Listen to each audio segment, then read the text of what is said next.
volta, eu já estou aqui ao lado do governador eleito do Rio de Janeiro, Wilson Witzel, do PSC. Parabéns pelos 59,87% dos votos válidos, 4.675.000 votos aqui no estado do Rio de Janeiro. É uma honra ter recebido essa expressiva votação e quero sempre dizer a todos os nossos cidadãos fluminenses, cidadãos e cidadãs, a pergunta que eu mais ouvi na campanha, nas ruas, era não nos decepcione. A afirmação, né, que a gente mais ouvia, não nos decepcione. Então, reafirmar aqui o meu compromisso de não os decepcionar. Vamos começar pela notícia quentinha que o senhor já me falou aqui enquanto sentava. O senhor esteve hoje com o governador Pezão. O que você pode falar dessa reunião?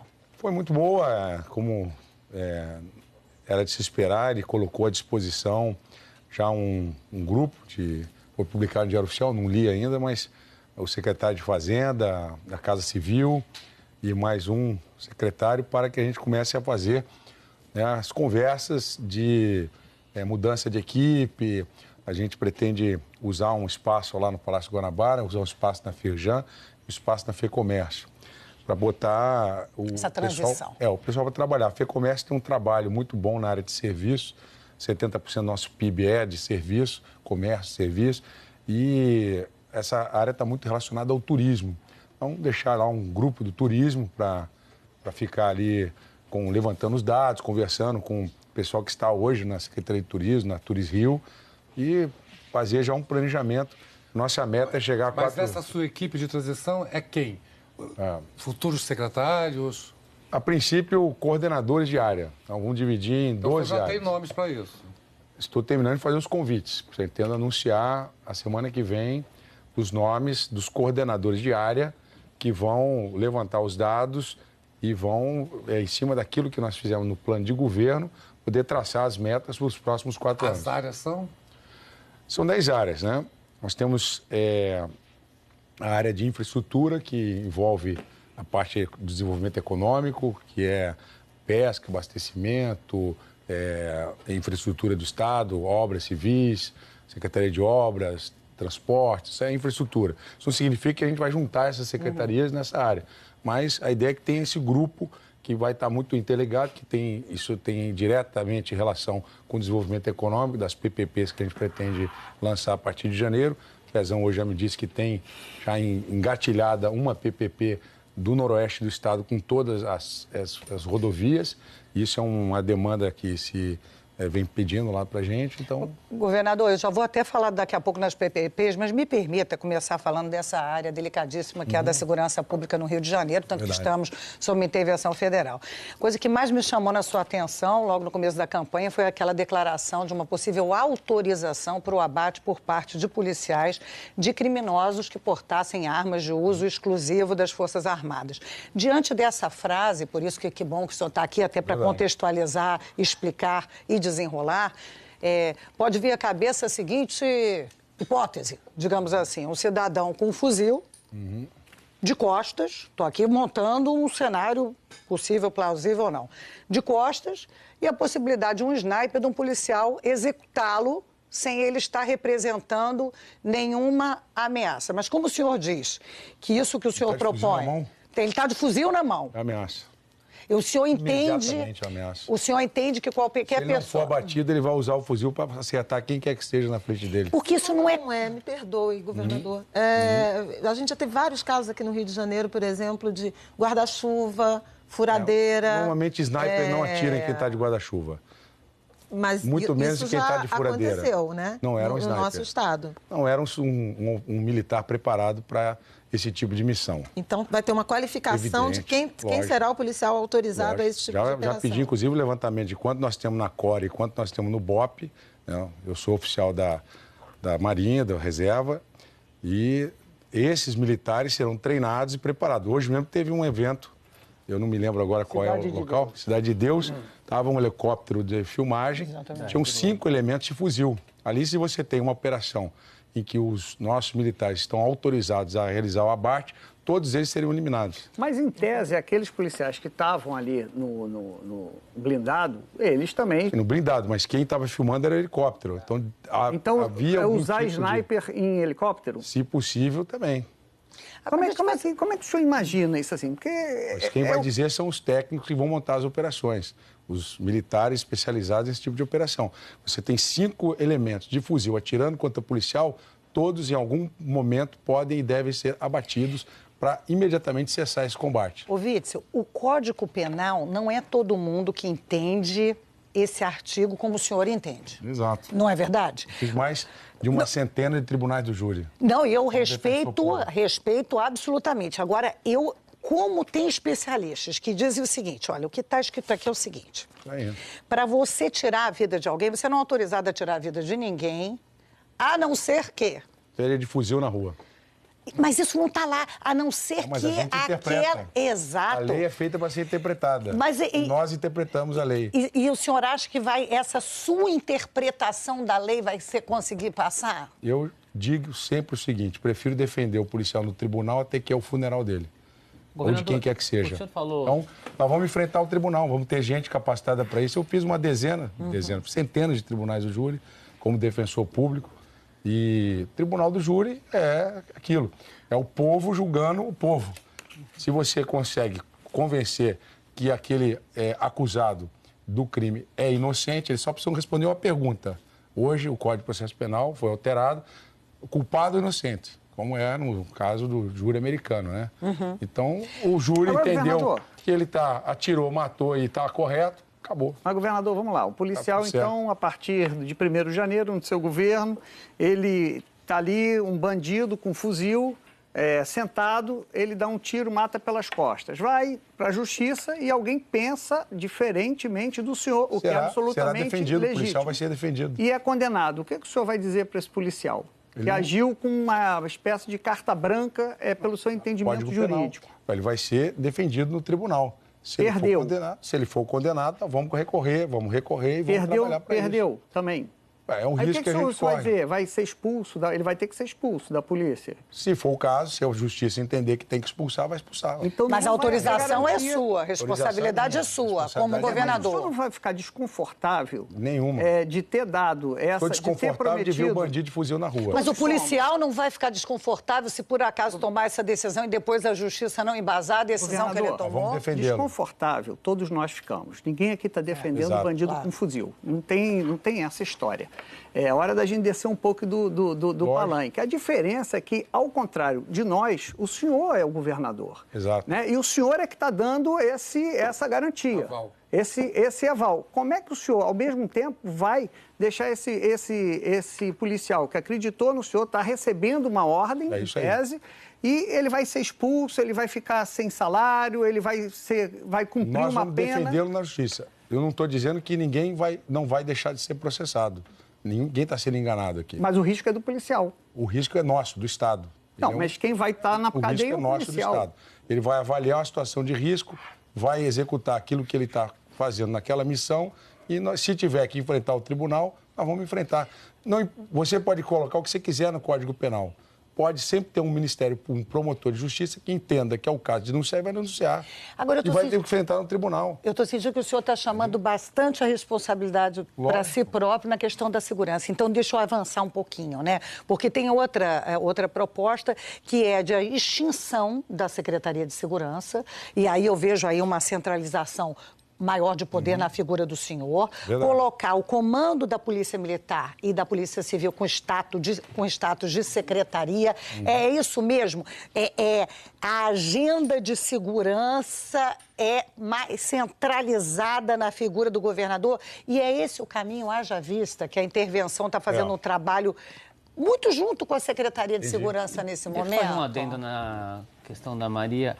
Uma das grandes preocupações justamente a falta de coordenação entre a Polícia Civil e a Polícia Militar, né? A extinção da Secretaria não agrava esse problema em vez de ajudar a resolver? Se está descoordenada com a Secretaria de Segurança, é porque alguma coisa está errada. O que está errado? A Secretaria de Segurança Pública, ela politiza um trabalho que tem que ser despolitizado.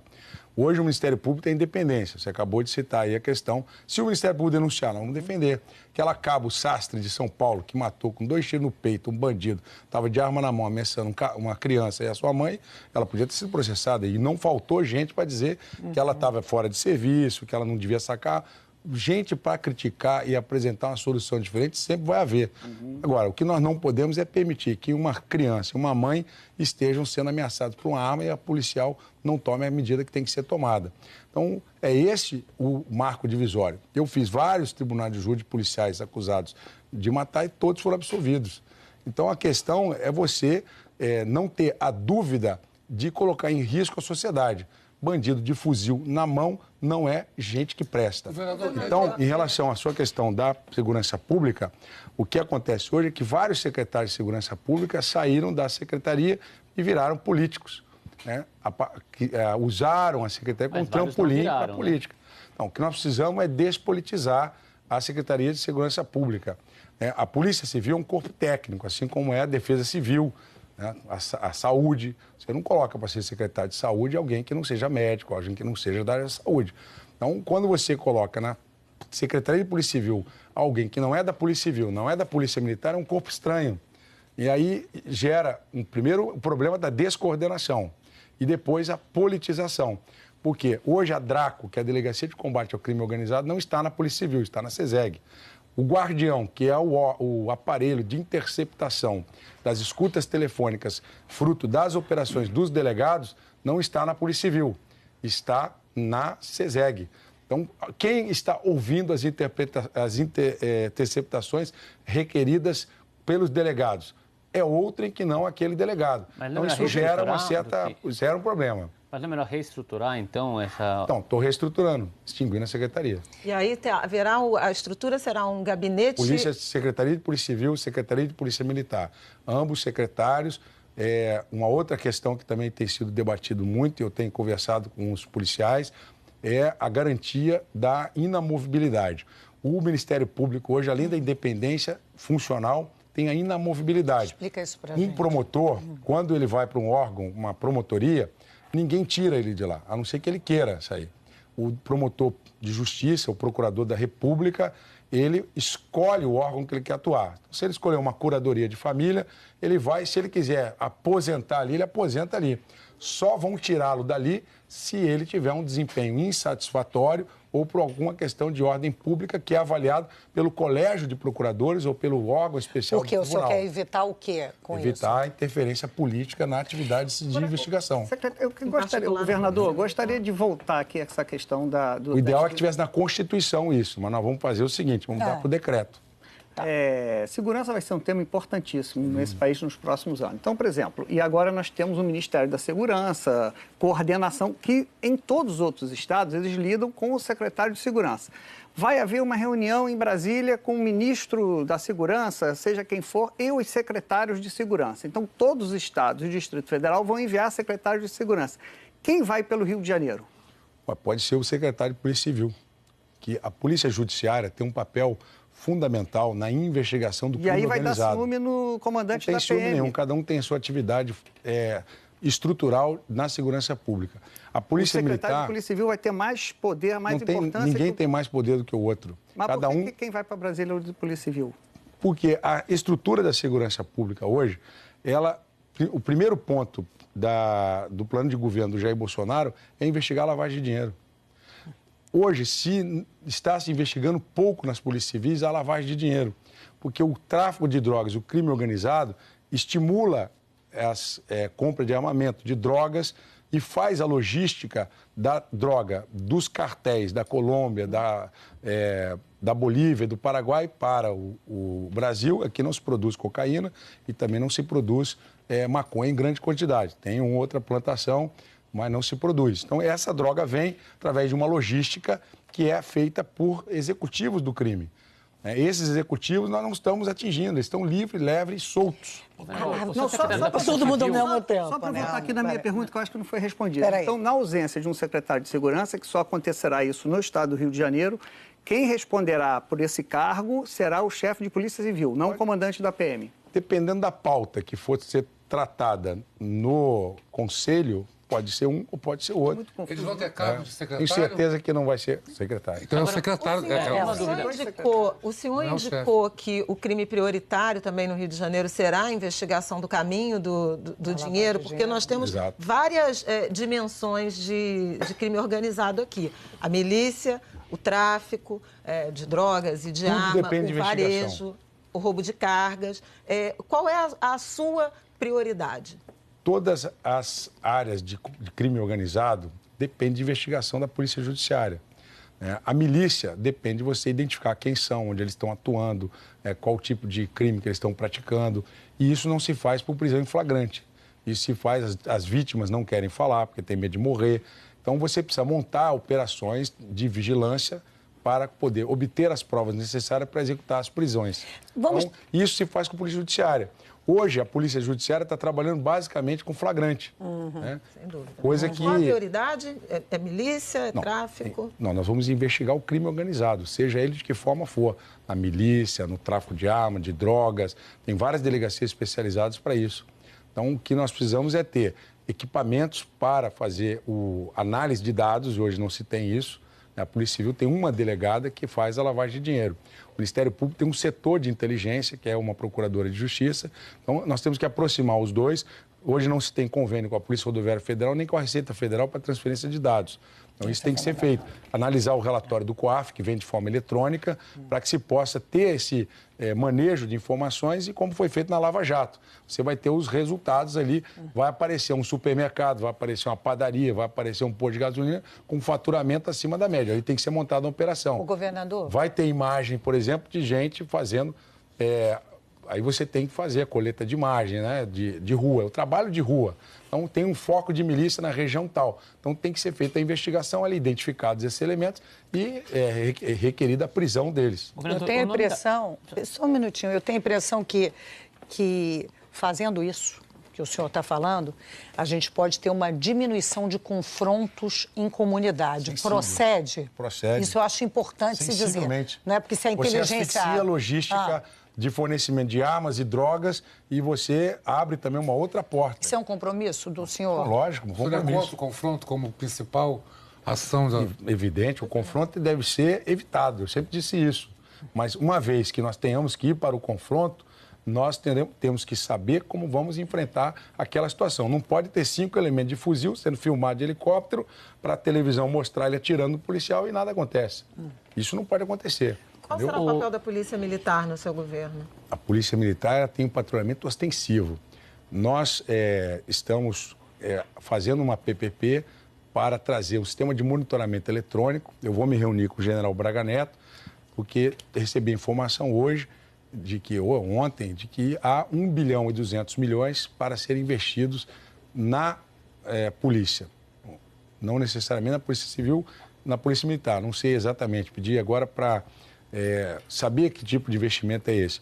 Parece que todo esse investimento já está devidamente empenhado. Para ser realizado. Então, viaturas, 1.200 viaturas, colete, munição, fuzil, treinamento, previsão de treinamento. Então, esse legado da intervenção e que nós precisamos aproveitar e conversar com o general Braga Neto, conversar com o presidente Jair Bolsonaro, para que a gente possa, se for o caso, manter por mais 10 meses essa tropa, não como intervenção, mas como garantia da lei e da ordem, até que a gente possa ter efetivo suficiente para transpor. O governador Pezão me disse hoje está contratando 1.000 policiais, 1.000 e poucos policiais. Só para deixar clara essa questão da intervenção, que muita gente tem essa curiosidade, né? O que acontece com a intervenção ou com o efetivo da intervenção a partir do dia 1º de janeiro? O senhor está dizendo aqui que, por exemplo, a GLO, essas operações de garantia lei da ordem podem ser prorrogadas e os outros quadros da intervenção? O que será, esses quadros... Por 10 meses, né, que o senhor falou. O razoável que é o tempo que se leva para formar os soldados. E vão estar no centro de formação. E o que o senhor aproveita e não aproveita em relação à experiência da intervenção? O general Braga Neto, imediatamente, será convidado a integrar um conselho de segurança pública que será formado pela Polícia Militar, pela Polícia Civil, pela Polícia Rodoviária Federal, Polícia Federal. Nós temos já no Estado, na Secretaria de Direitos Humanos, os conselhos de combate ao tráfico de pessoas e também ao tráfico, o trabalho escravo. É um conselho composto por várias entidades, Ministério Público Federal do Trabalho, Defensoria, Guarda Municipal, Polícia Federal, ABIN, e ali se trocam informações estudando operações que foram realizadas ou que estão em andamento para facilitar que elas sejam concluídas e evitar que os erros anteriores sejam novamente cometidos. O Pedro tinha uma pergunta, eu integrei esse conselho, acho um modelo interessante, por isso montar esse conselho. O general Braga Neto poderá, se quiser, fazer parte ou... se a gente tiver que fazer isso por lei para ter efetivamente ali, para integrar um membro do Ministério Público, um membro da... No caso do comitê que eu participava, ele era feito regimentalmente. Havia um decreto instituindo um comitê pela secretaria, uma resolução, e depois um regimento do próprio comitê. E nós integrávamos ali como voluntários, né? O tribunal pediu voluntário, eu fui voluntário na época, e os outros tribunais da mesma forma. A gente fazia um elo de ligação. Então, a Justiça Federal estava investigando um processo que estava ali fazendo uma investigação sobre tráfico de pessoas. Então, o processo estava tendo dificuldade, não estava andando. Nós tentávamos ali ver o que podia ser feito para que pudesse avançar. Então, é uma troca de informações para facilitar o desencadeamento de operações e ajuste, né, de questões de política de segurança pública. Governador, a gente está aqui falando bastante de segurança pública e o senhor falou aí do chefe da Polícia Civil como um cargo-chave para essa estratégia. Nesse caso, agora que o senhor já foi eleito, a definição dos nomes é muito importante. Hoje o Anselmo Góes disse que um dos nomes mais cotados é o Marcos Vinícius Braga, titular da 16ª DP da Barra, para chefiar a Polícia Civil. Nem conheço ele. Nem não conhece. procede. Não sei nem quem é. O senhor já tem um nome para a Polícia Civil? Não. Ainda não. Nessa área, você está esperando currículos também, como o senhor falou? Estou analisando currículo, passado, declarações. Você já recebeu muito currículo? Vários. O senhor não vai passar nem o nome para a gente? Recebi 800 currículos, são 800 delegados. Tem um nomezinho para passar para a gente? Mas, olha, deve ter muita gente que ama mesmo a Polícia Civil, né? Porque haja candidato, viu? Para a Polícia Civil. Nós duas, na Polícia Civil, Polícia Militar, é uma loucura. O seu nome é qual? Para indicar. Meu nome é Wilson Witzel. E para indicar para a Polícia Militar e para a Civil? Não, a gente precisa olhar com calma, tem que ver o que a pessoa falou. Nós temos aí até janeiro, né? Tá. Evidente que a transição começa quarta-feira, amanhã, e nessa transição eu já quero ter, pelo menos, nós temos hoje corporações que representam as instituições. Eu fui presidente da Associação de Juízes Federais do Rio de Janeiro e Espírito Santo. Você tem o presidente do sindicato, os delegados, que tem ali uma sensibilidade da categoria, ele de imediato já está convidado, é o Rafael Bastos, mas não tem nenhum compromisso com ele de nada. É só para ele trazer a sensibilidade da corporação para essas propostas de inamovibilidade, né, de uma maior independência dos delegados na investigação. O senhor não tem nenhum nome do secretariado na cabeça ainda? Quantos nomes o senhor já sabe? Vários, não vou falar nenhum. Mas ele não vai falar. O senhor se mostra muito alinhado com o presidente Jair Bolsonaro. O presidente Jair Bolsonaro já disse que é contra a reeleição e que ele só vai ficar 4 anos no poder. O senhor é alinhado nesse aspecto também? Eu sou alinhado ao que está na Constituição. Acho que se o povo quer que um governante fique 8 anos porque fez um bom trabalho, eu acho 8 anos até um prazo razoável. Então o senhor vai tentar a reeleição? Não estou dizendo que eu vou tentar a reeleição. Estou dizendo que o povo é que tem que decidir. Você chegar no final do governo com 90% de rejeição, pega o boné e vai embora, né? Você chegar no final do governo com 80% de aprovação, o povo quer que você continue. Eu acho que 8 anos é um prazo razoável, né? Gera uma expectativa de que o sujeito vai governar para ser reeleito. Eu não vou governar para ser reeleito. Eu vou governar para colocar em prática os projetos que eu acredito.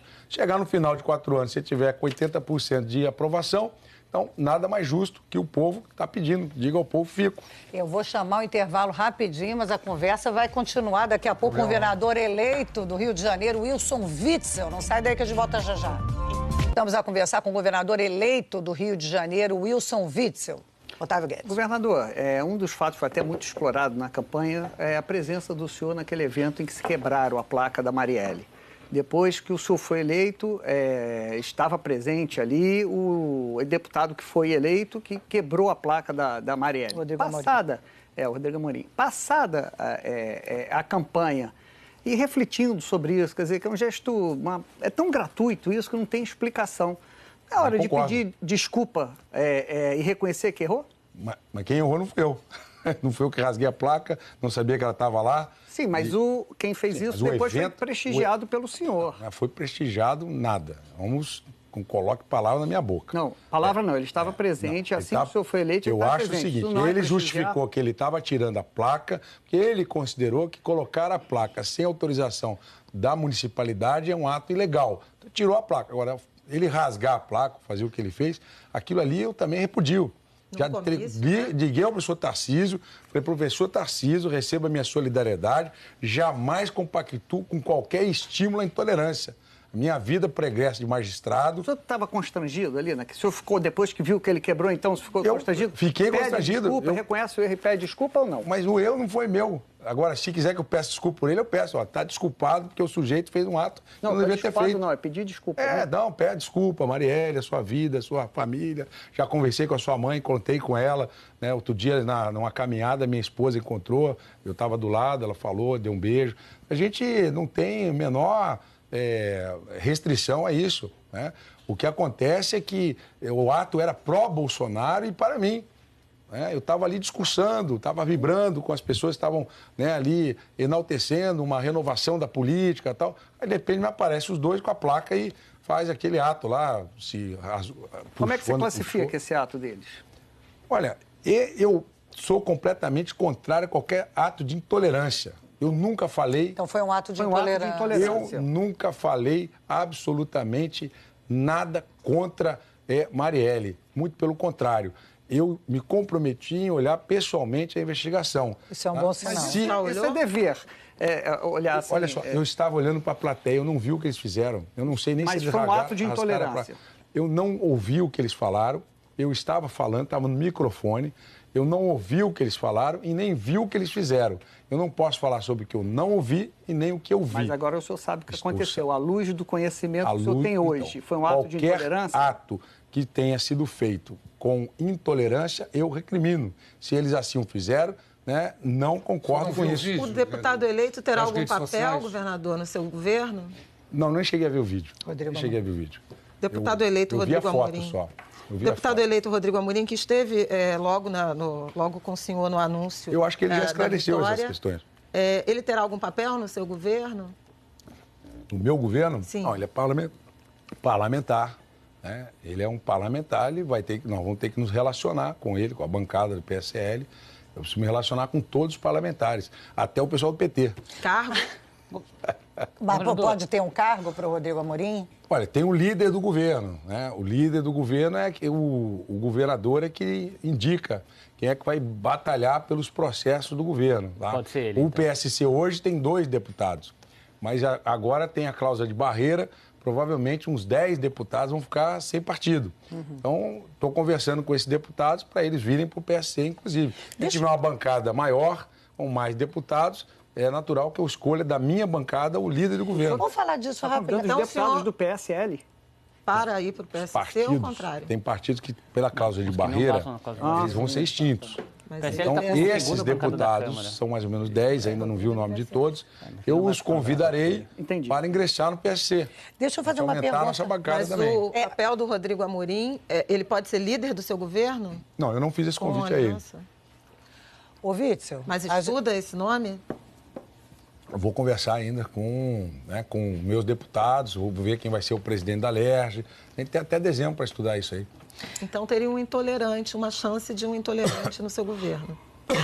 Olha, ele tem muitas outras qualidades, né, de alinhamento de ideias com aquilo que eu defendo na minha plataforma. Repudia qualquer intolerância. Repudio, está repudiado, acabou, está resolvido, vamos para frente. Condenado para dar justiça recuperado, ele tem que trabalhar.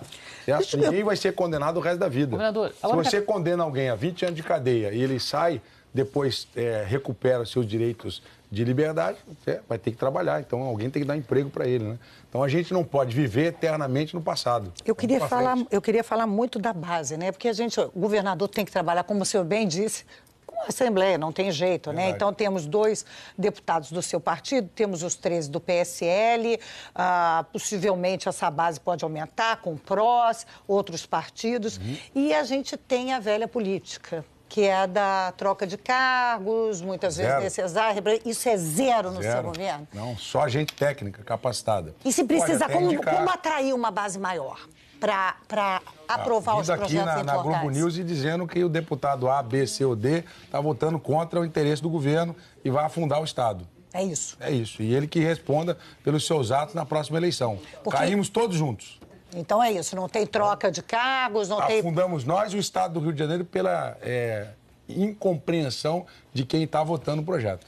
É o risco à democracia. Falando em afundando e questões que envolvem Assembleia, Parlamento, negociação entre governos, um dos seus planos, muito discutido na campanha, é a renegociação do regime de recuperação fiscal do Rio de Janeiro. É um regime que prevê, por exemplo, a privatização da SEDAI, e o senhor não é bem a privatização da SEDAI, né? O modelo não está definido ainda. O que se está previsto ali é algo que possa ingressar capital e pagar o principal, que é de 3 bilhões, e isso pode ser feito de outras formas que não seja privatização. Você pode fazer uma abertura de capital com lançamento de ações no mercado, né, primário, e aí sim você consegue ter ingresso de valores que podem pagar... Via parceria público-privada, mas IPO, com controle, né? Estatal? Não, Bolsa de Valores, IPO, lançamento de títulos imobiliários. IPO, alguém mantém o controle. Sim, o controle seria do Estado, do Estado e a gestão seria... Essa é uma das teorias que eu defendo, mas depende do BNDES. O BNDES vai ter mais um ano pela frente para fazer isso daí. E a lei de recuperação fiscal, nós temos mais 1 ano e 9 meses pela frente para conversar, para estudar. Renováveis por mais 3. Renovável por mais 3, só seguir a cartilhazinha lá, os 20 itens. Mas o senhor fala em renovação por renegociação e uma renovação por 100 anos... O que os especialistas acham bastante difícil, né? Pelo prazo. Qual é a sua disposição ou o que o senhor efetivamente espera conseguir nessa renegociação com o governo? Por isso que eu fui Temer, no domingo, lá na missa de São Judas Tadeu, das causas impossíveis. Fui pedir a ele para que me ajudasse a fazer a renegociação da dívida. Mas, assim, brincadeiras à parte, né? Porque o senhor não é católico, né? Eu sou católico. Ah, é católico? Sou católico, não sou evangélico. Ah, tá. Embora eu tenha o maior prazer assistir os cultos e ouvir os cantos de louvor, me deixa muito feliz. Todos os que eu não fui para pedir voto, eu fui ali para orar. Então, é a minha fé. E a gente sabe que essa recuperação fiscal, outros estados vão começar atrás dela agora. Isso. E os governadores já estão fazendo acampamento lá na frente da casa do Jair, principalmente Minas Gerais, Rio Grande do Sul, agora o pessoal cai, né? A ficha, opa, não tem dinheiro para pagar salário, vamos correr atrás da recuperação. Então, é uma medida que outros estados vão querer. Nós já estamos com a nossa aqui garantida. É o melhor modelo, né? No momento hoje é o que nós temos. Então, nós temos que cumprir essas medidas. E o governador Pezão está cumprindo as medidas, com uma certa folga, inclusive, segundo ele me disse hoje. Eu fiquei muito feliz de ouvir isso, que a gente tinha os relatórios não estavam gostando muito que eu estava lendo os relatórios. Mas ele me disse que alguns itens do relatório, como a reforma administrativa, aumento de carga tributária, não estão finalizados. Então, que a perspectiva era boa. Então, de certa forma, a gente tem 1 ano e 9 meses pela frente e depois mais 3, o que dá até o término desse mandato, uma certa tranquilidade. E nós precisamos, depois desse tempo, se for o caso, ter uma outra medida, né? Se for o caso, de alongamento da dívida, se não puder pagar a parcela, né, da dívida. Mas então o senhor recua daquela proposta inicial de campanha, de alongar por 100 anos, que era fundamental, né? Fazer esse alongamento por 100 anos? Eu acredito... Recuar no sentido de, como o senhor mesmo falou agora, que está tendo mais contato com a realidade do governo sobre essa nova ótica. Você, lendo o relatório, você fica assustado, porque aumentou tributo, reduziu a arrecadação, né? Agora, com o secretário de Fazenda debaixo do braço e olhando os números com calma, a gente pode repensar para ver se essa medida ainda pode ser uma salvaguarda do Estado até o final. Hoje, o governador Pezão disse que é uma salvaguarda, que acha razoável, que vai ter agora uma demonstração das perspectivas do cumprimento daquelas 20 metas. Então, o senhor reavaliou, né? Assim, só para a gente ter isso claro. Exatamente. A conversa de hoje foi uma conversa muito esclarecedora, que eu não tinha tido antes com ele. A dívida total que o Estado acumulou ao longo dos anos, a chamada dívida consolidada, é mais de 149 bilhões de reais. Esse valor é 270% maior que a receita, que está em 55 bilhões de reais. Então, tem aí uma distância... A receita era para estar em 100. Né? E como é que como é que se lida com isso, né? Tem que aumentar a receita do Estado, tem que ser um Estado que atrai investimento, mais empresas. Nós temos várias áreas canteiros de atividade industrial, Porto Real um exemplo, você tem Pádua. Então agora você tem que abrir, né, de forma objetiva Olha, tem um governo aqui que tem 4 anos pela frente. Mas como é que se atrai? Oferecendo incentivos? Oferecendo incentivo, abrindo as perspectivas. Ó, aqui dá para instalar uma indústria eletrônica, aqui, indústria de peça para petróleo e gás. Então, mostrar o Estado, né, para empresas, para fundos internacionais que queiram aqui fazer as suas empresas e exportar a partir daqui, inclusive. Indústria de processamento de alimentos. Incentivo, o senhor não está abrindo mão de receita no momento não, e privilegiando se você não tem a receita e você consegue atrair, você pode não estar tendo, você está zero. Se você atrai um investimento, você gera emprego e gera melhor poder de compra do trabalhador, consequentemente vai afetar na arrecadação em algum momento.